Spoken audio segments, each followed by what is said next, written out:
But I want to share with you the system that I work with people to help them become professional speakers. And it's called the rapid speaking system. And as I do this, I'm giving you also some coaching about what I call acronyms. And acronyms are a way that you can be connected with your message without needing notes. So you may want to get some paper and write these down. There's little tips I'm going to share with you. I don't have much time, as you know, and usually I do this in a full day seminar. So I'm going to give it to you rapidly, rapid speaking system, so that you can connect with it and you can use it for your own purpose. And also, while I'm doing this, or after I do this, I want you to think about what your acronym might be, what you might use as a word that helps you to move your message forward. So it's based on the word rapids with an S, R-A-P-I-D-S. So R stands for real message. What's your real message? Now, my background is all about authenticity. My brand is authenticity. I use it in terms of helping speakers become authentic speakers. I work with parents to raise authentic children, and I also work with corporations to develop authentic leaders. So authenticity is the foundation of all the work that I do. So it's also the foundation of you as a speaker. Your presentation should be authentic to who you are. Whatever your message is should not be what Tom, Dick, Joe, or Harry told you to speak about. It should be what's coming from within you. What's in the heart of you? What is it that you really feel very passionately? In most cases, it's connected with the thread of your life, the theme of your life. What is it that you loved doing when you were a child? What is it that you've done over and over again? What is it that keeps showing up in your life? If you go back to your childhood, you probably can see what's authentic with your life and what your theme is. I saw authenticity in my life because when I was a child at 8, I had some terrible problems with my ear, and my family didn't get it. They weren't authentic with me in helping me to deal with that. I saw that when I directed child care programs in my first career, and I found that many of these teachers were there because for the job and not because they hated kids. They weren't there for the kids, and so authenticity was lacking. And I also saw it when I worked with speakers as a coach, and they would come to me and say, I'm going to be the next best great speaker that there is. And I'd say, well, great. Tell me about who you admire as a speaker. And they would tell me who that was, and then I would ask them to speak. And guess what they would do? They would speak like the person that they admired. Fell flat every single time. You have to be authentic for you, for what your message is, for what your style is, for what's natural with you. First, you have to know what that is, and then you have to be that. As you see, Nadine, and I love the fact, thank you so much for the comments you gave earlier, so I will reciprocate as well. And Nadine was a racer. So I helped her look at how to use some of that racing in her presentation. That's who she is. That's who she's been since she was 14. How could she not do that? She wouldn't be authentic with herself. So what is it about you that's a thread in your life that's really important to you, that's really the foundation of your message? That's the I. The A in RAPID stands for your audience. Who is your true audience, your target market? Every message has a certain market for that message. Who's your market? And as you're looking at that market, can that market afford to pay you? Because if you're a professional speaker, you want to get paid, right? And there's some markets that won't pay you. So many of us, I found, in my work with the Speakers Bureau, I found that 99% of the speakers who came to me wanted to make a difference in the world. And this is what I find most speakers want to do. We speak because our lives have been whatever they've been, and we want to share with others the lessons that we've learned so that they don't go through the same challenges. And as we get older, we have more lessons. And so as a result of that, many of the speakers that I meet have a very spiritual bent. And I admire that. I love that as me myself, but you're not going to get paid with that. So how can you modify your message or modify your audience so that you have an audience that's going to pay you what you're worth and is aligned to your message? That's very important to consider that as you move yourself forward in the speaking industry. The P is for your presentation. Our presentation has two parts to it. One is content and one is energy. Generally, if your content's not strong, your energy is going to be strong. And if your energy is too strong, if energy is not strong, the content better be high. I know I've been to places and I've heard speakers speak who have great content, but their energy is really very low, and you really don't want to hear them speak, and therefore you get bored and you don't listen. And others are so exciting, and they just run around the room and they're not saying anything. And when you finish, you don't remember anything. So what you want to have is a balance of that. Now, content is king. Content is critical because you want a message that people are going to remember. You want to be a memorable speaker. And a great part of that is, what is it that you're sharing with them? What is the deal? What is the content? Content, again, goes back to the real message. What's the real you? What's your message? How can you build it? How can you expand it? Where does it fit? And the energy should be natural for you. If you think about the speakers you heard today, everyone had a different style. Everyone was authentic to their style. Whatever their energy level was, they weren't trying to manufacture something. They were trying to be themselves. I think Toastmasters has a way of encouraging you to be rah-rah. I remember I spoke with the Toastmasters Speakers Bureau one June when they had their annual event. And two people introduced me. The first one was, Norma Hollis is here, and she's going to be speaking, and she's all this and that. And the next person did the same thing. Norma's here, and she's going to this and that. And I just came up as me. And the energy was not the energy that they put out. And also as a lesson to them that you don't have to be rah-rah. You just have to be you. So know who you are, and don't be afraid to be who you are as you are a speaker. The I. The I is for income. And income has two parts to it also. One is your speaking fee, and the other is your product. So I've gone across the country and spoken to people about being professional speakers. And when I have them in the room, I ask the question of, how much do you get paid?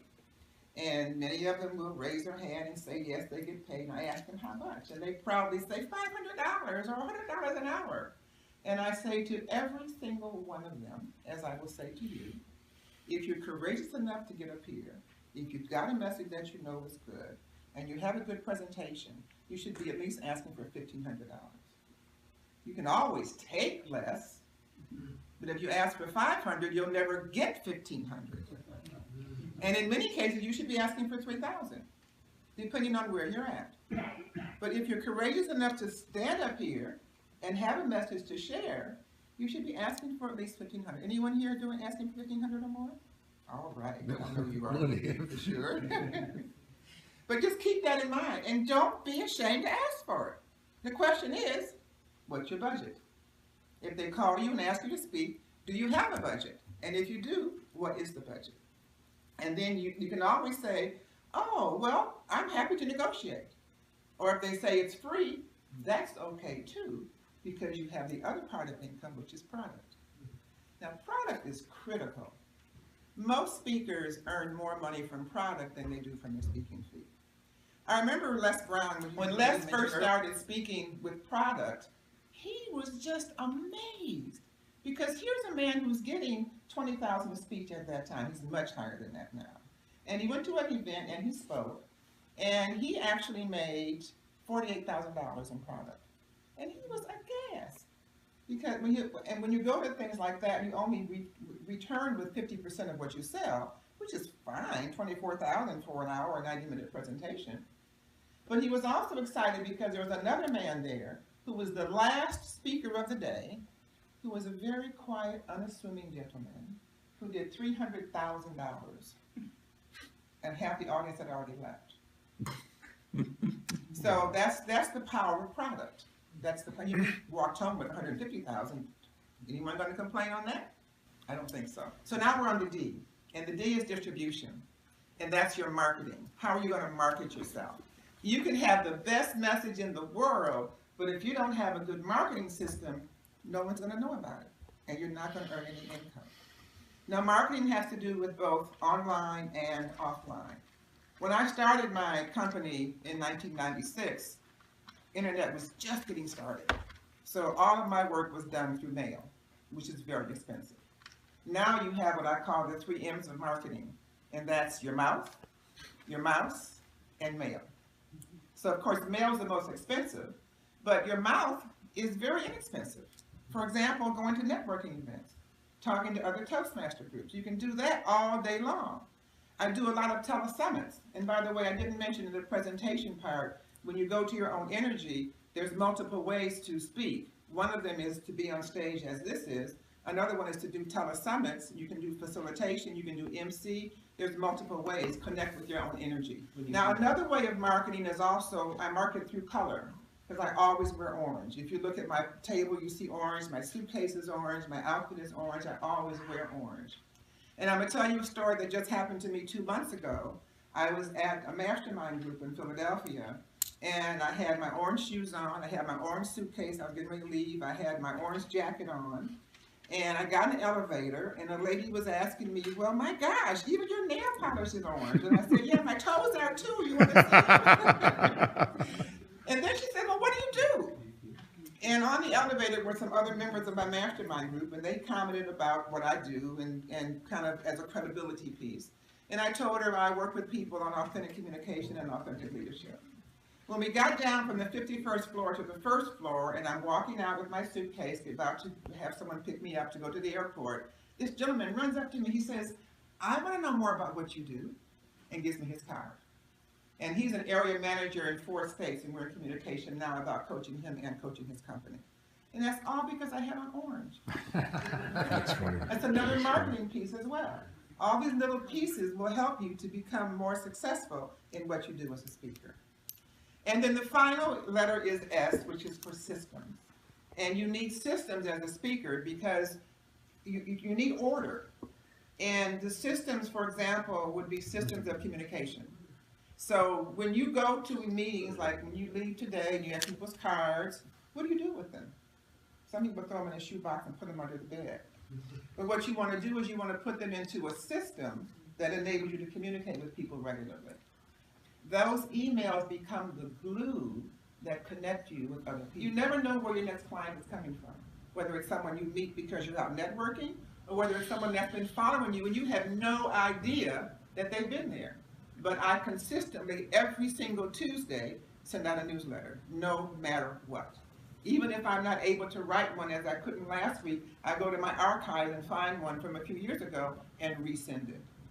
So these are little systems and little ways that you can build your speaking practice. If you really want to be a professional speaker, those are the things you need to do in that order. Don't start marketing the D, which is the 5th letter, before you've got the R first, which is your real message. And by the way, finding your real message is what really takes some time. Take the time to get to the depth of who you are and what the message is that's coming through you. If you start marketing or doing any of the other things before your message is clear, you're going to have to backtrack, spend more money, make more business cards, create more DVDs and more CDs, and just start all over again. It's not worth it. Better you wait a year if that's what it takes. It took me 10 years to find my real message. I went through several of them before I really connected with authenticity and saw, and I knew it was my message because I can relate it to my past. I used to direct preschool programs. I related to raising authentic children. I related to my present, where I talked about, well, this was my present, when I talk about authentic speaking. And now I relate it to my future, which is now my present, which is authentic leadership. So that's when I knew that authenticity. It took a coach to tell me that. So I thank you for the opportunity to share with you. I hope I've given you information that will assist you, and I'd be happy to talk with you more about it after the session.